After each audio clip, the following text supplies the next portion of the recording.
Homo Machis នេះពន្លឡើងដោយលោក Spencer Johnson តាមរយៈសិភៅនេះយើងនឹងទទួលបានមេរៀនដ៏សំខាន់ចំនួន4 1. ជីវិតតែងតែផ្លាស់ប្ដូរ 2. ភាពភ័យខ្លាចជាសត្រូវដ៏ធំបំផុត 3. អ្នកត្រូវតែសម្របខ្លួន 4. ភាពសាមញ្ញគឺតែងតែមានអំណាចសិភៅ Homo Machis ប្រាប់រឿងមួយដ៏សាមញ្ញប៉ុន្តែវាពិតជាមានអត្ថន័យជ្រាលជ្រៅនិយាយពីការផ្លាស់ប្ដូរការភ័យខ្លាចនិងការលូតលាស់ក្នុងខ្លួនតាមរយៈរឿងប្រៀបធៀបមួយដែលកើតឡើងនៅក្នុងមន្ទីរមួយដែលមានឈ្មោះថា Mars នៅក្នុងន័យនេះ Mars គឺតំណាងនៅបរិស្ថានជុំវិញខ្លួនយើងនៅអ្វីដែលយើងមិនទាន់ដឹងនៅអ្វីដែលធ្វើឲ្យយើងមានមន្ទិលនៅអ្វីដែលធ្វើឲ្យយើងមានការភ័យខ្លាចនៅក្នុង Mars នោះដែរគឺមានតួអង្គចំនួន4គឺតួអង្គកណ្ដុរ2នាក់ឈ្មោះថា Sniff ហើយនិង Scary និងមនុស្សតូច2នាក់ទៀតឈ្មោះថា Ham ហើយនិង How ដែលរស់នៅដោយស្វែងរក Cheese នៅត្រង់នេះតំណាងឲ្យអ្វីៗដែលយើងចង់បានក្នុងជីវិតដូចជាភាពជោគជ័យសុភមង្គលលុយកាក់ទំនាក់ទំនងឬក៏គោលដៅផ្សេងៗហើយ Mass តំណាងឲ្យអ្វីដែលយើងរស់នៅដែលពោរពេញទៅដោយភាពមិនប្រកបផ្នត់គំនិតចាស់និងការផ្លាស់ប្ដូរជានិច្ចនៅដំបូងរឿងតួអង្គទាំង4បានរកឃើញ Cheese ជាច្រើននៅកន្លែងមួយហៅថាស្ថាននៃស៊ីហើយពួកគេមានអារម្មណ៍ថាជីវិតគឺសុខស្រួលខ្លាំងមែនទែនដោយពួកគេតែងតែច្រឡំមកទីនេះជារៀងរាល់ថ្ងៃដើម្បីរីករាយជាមួយនឹង Cheese របស់ខ្លួនប៉ុន្តែការប្រព្រឹត្តរបស់ពួកគេមានភាពខុសៗគ្នាកណ្ដុរ Scary ហើយនិង Sniff មានភាពសាមញ្ញមែនទែនគាត់មិនគិតច្រើនហើយតែងតែតាមដានស្ថានភាព Cheese ហើយអាចដឹងថាវាអាចអស់បានគ្រប់ពេលខណៈដែលមនុស្សតូច2នាក់គឺ Ham ហើយនិង How ខ្លះជាមនុស្សដែលភ្ជាប់ខ្លួនជាមួយនឹងភាពសំណុកសុខស្រួលភាពអសប្បាយមិនខ្វាយខ្វល់អ្វីទាំងអស់គិតថា Cheese នឹងនៅទីនេះជារៀងរហូតជប់យកចិត្តទុកដាក់ចំពោះការផ្លាស់ប្ដូរជុំវិញខ្លួនបង្កើតទម្លាប់និងអត្តសញ្ញាណជុំវិញស្ថានភាពបច្ចុប្បន្នហើយភាពខុសគ្នានេះខ្លះជាមេរៀនដ៏សំខាន់បំផុតនៅក្នុងរឿងនេះព្រោះថាថ្ងៃមួយ Cheese បានអស់ទៅហើយនេះជាចំណុចដែលអត្ថន័យពិតចាប់ផ្ដើមទៀតត្រដែរព្រោះ Sniff ហើយនិង Scary ទទួលយកការផ្លាស់ប្ដូរភ្លាមដោយមិនគិតច្រើនហើយចេញទៅស្វែងរក Cheese ភ្លាមពួកគេទុកចិត្តលើអារម្មណ៍របស់ខ្លួនហើយយល់ថាការផ្លាស់ប្ដូរគឺជារឿងធម្មតាខណៈស្ដា Ham ហើយនិង How មានប្រតិកម្មខុសគ្នាដោយមានការភ្ញាក់ផ្អើលជាខ្លាំងខឹងសម្បានិងច្របូកច្របល់ហើយសួរថាតើនរណាបានយកជីរបស់ខ្ញុំហើយបន្ទោសអ្នកដទៃជំនួសឲ្យការសម្របខ្លួនហើយស្ថានភាពនេះតំណាងឲ្យរបៀបដែលមនុស្សជាច្រើនប្រតិកម្មនៅពេលមានការផ្លាស់ប្ដូរដូចជាបាត់បង់ការងារបរាជ័យឬការផ្លាស់ប្ដូរនៅក្នុងទំនាក់ទំនងព្រោះជំនួសឲ្យទៅមុខពួកគេនៅតែជាប់គាំងនៅក្នុងការបដិសេធនិងការភ័យខ្លាច Ham ជាតួអង្គដែលបង្ហាញពីការតស៊ូប្រឆាំងនឹងការផ្លាស់ប្ដូរដោយគាត់បដិសេធមិនចេញពីកន្លែងចាស់ជាដាច់ខាត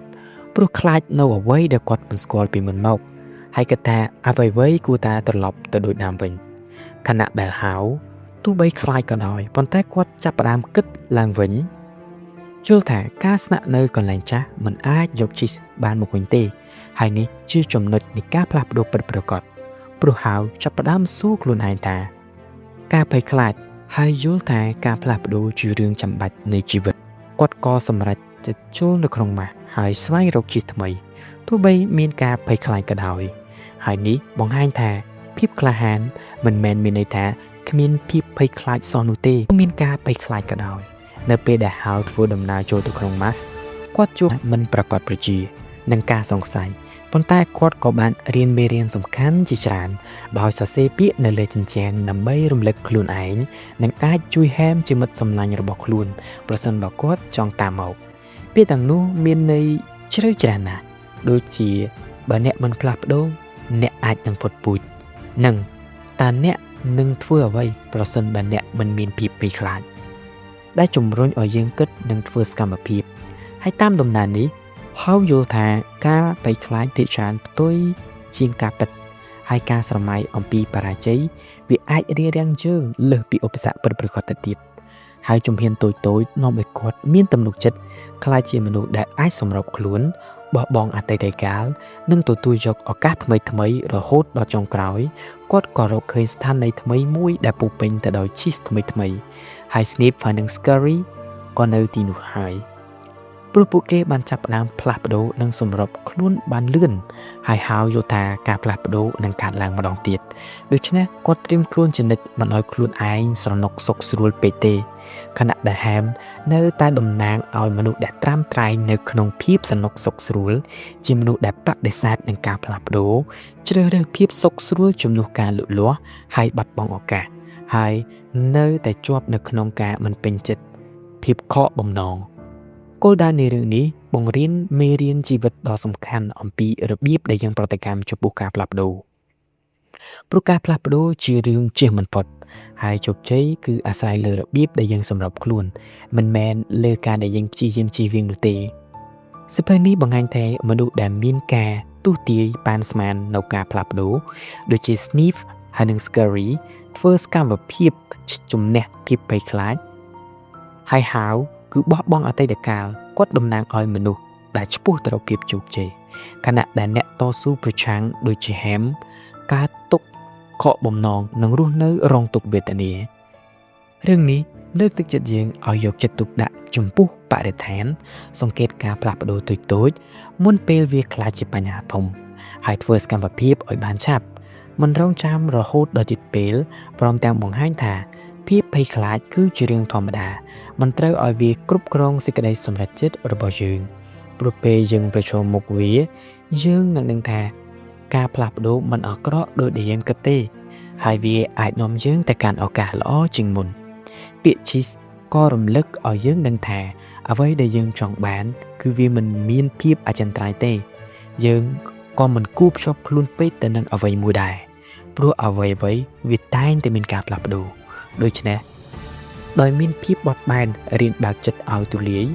និងធ្វើសកម្មភាពជាជាងដេកការទុកមិនធ្វើអ្វីសោះចុងក្រោយសៀវភៅនេះផ្ដល់សារៈសំខាន់សាមញ្ញប៉ុន្តែវាពិតជាមានអំណាចគឺកុំរងចាំឲ្យជីវិតមានស្ថិរភាពកុំជាប់ខ្លួនជាមួយនឹងភាពសនុកសុខស្រួល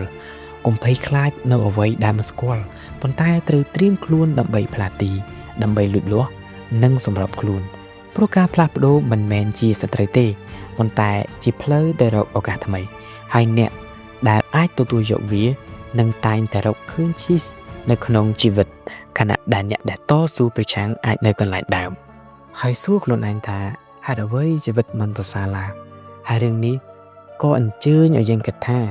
យើងសណ្ដៀងនឹងតួអង្គណាហើយជំរុញឲ្យយើងคล้ายជាមនុស្សដូចជាហាវអញ្ចឹងដែលមានការយល់ដឹងក្លាហាន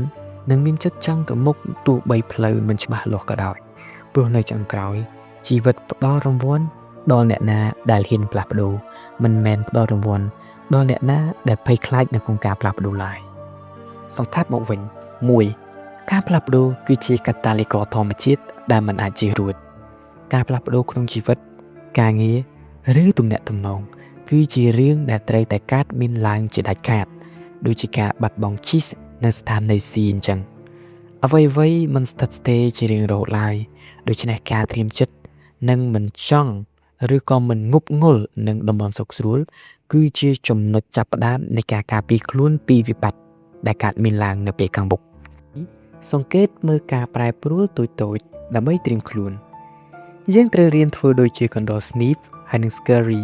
ដែលពួកគេជួយចិត្តហិតក្លិននិងតាមដានស្ថានភាពជុំវិញខ្លួនជានិច្ចការយកចិត្តទុកដាក់ទៅលើការផ្លាស់ប្ដូរតូចៗនឹងជួយឲ្យយើងដឹងមុនថាមានអ្វីកើតឡើងនៅពេលខាងមុខហើយយើងអាចនឹងត្រៀមលក្ខណៈទប់ទល់ឬបត់បែនបានទាន់ពេលវេលាមុននឹងពេលដែលបញ្ហាធំបានកើតឡើង 3. ភាពរហ័សរហួនក្នុងការសម្រេចចិត្តនៅពេលការផ្លាស់ប្ដូរមកដល់ការចំណាយពេលខឹងសម្បារបន្ទោសព្រហ្មលិខិតឬក៏ដេកការទុកមិនអាចជួយដោះស្រាយអ្វីបានឡើយអ្វីដែលត្រូវធ្វើគឺទទួលយកការពិតភ្លាមមិនបោះបង់នៅការតស៊ូព្យាយាមបោះបង់និងលុបបំបាត់ចោលនៅផ្នត់គំនិតចាស់ៗហើយចេញធ្វើសកម្មភាពស្វែងរកឱកាសថ្មីឲ្យបានលឿនបំផុតព្រោះជីវិត វាគឺបែបនេះឯង 4. ជំនះភាពភ័យខ្លាចដើម្បីស្វែងរកការអភិវឌ្ឍ ភាពភ័យខ្លាចចំពោះអ្វីដែលមិនទាន់កើតឡើងឬក៏អ្វីដែលយើងមិនទាន់ស្គាល់វាគឺជាឧបសគ្គដែលធំជាងគេដែលរារាំងយើងមិនឲ្យរីកចម្រើនភាពក្លាហានមិនមែនមានន័យថាយើងគ្មានការភ័យខ្លាចនោះទេប៉ុន្តែគឺជាការដែលយើងហ៊ានធ្វើសកម្មភាពទាំងដែលយើងកំពុងខ្លាចនៅពេលដែលយើងហ៊ានប្រឈមមុខនឹងវាយើងនឹងដឹងថាការផ្លាស់ប្ដូរមិនមែនជាសត្រូវរបស់យើងទេប៉ុន្តែវាគឺជាផ្លូវដែលនាំយើងឆ្ពោះទៅកាន់ភាពរីកចម្រើននិងជីវិតដែលល្អជាងនេះ 5. រៀនសូត្រពីបទពិសោធន៍និងរីករាយនឹងការលូតលាស់រាល់ពេលដែលយើងឆ្លងកាត់នៅរឿងលំបាកនៅក្នុងជីវិតរបស់យើងនឹងទទួលបានមេរៀនថ្មីដែលធ្វើឲ្យយើងក្លាយជាមនុស្សដែលមានទំនុកចិត្តនិងមានភាពបត់បែនជាងមុនការស្វែងរកឃើញឈីសថ្មីមិនមែនជាទីបញ្ចប់ឡើយប៉ុន្តែវាគឺជាការរំលឹកខ្លួនឯងឲ្យនៅតែបន្តអភិវឌ្ឍនិងត្រៀមខ្លួនសម្រាប់រំបត់ជីវិតបន្តទៀតសរុបមកបើអ្នកមិនផ្លាស់ប្ដូរអ្នកនឹងដាច់ពូជជីវិតនឹងផ្ដល់រង្វាន់ទៅដល់អ្នកណាដែលហ៊ានលះបង់ភាពស្រណុកសុខស្រួលដើរទៅមុខនិងសម្របខ្លួនទៅកាន់ពិភពលោក